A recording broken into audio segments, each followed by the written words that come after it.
એક મારો મિત્ર હતો અને મિત્રને મેં એમ કીધું, ભાઈ, પપ્પા ને મમ્મી શું કરે છે?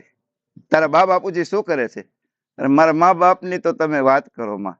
મારા મા બાપને તો હું બુઢા આશ્રમમાં મૂકેવો છું. મેં કીધું, હે, બુઢા આશ્રમમાં?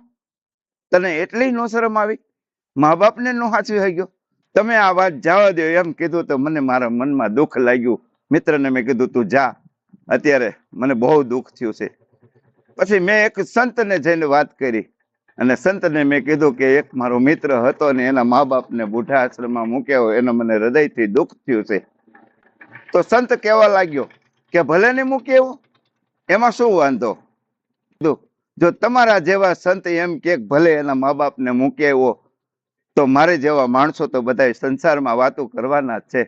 તો તેથી એ સંતે મને વાત કરી, જો એ નાનો હતો ને તેથી જો એ બાળ આશ્રમમાં મૂક્યા હોત ને તો આજે એના મા બાપને બુઢા આશ્રમમાં નો જવું પડે.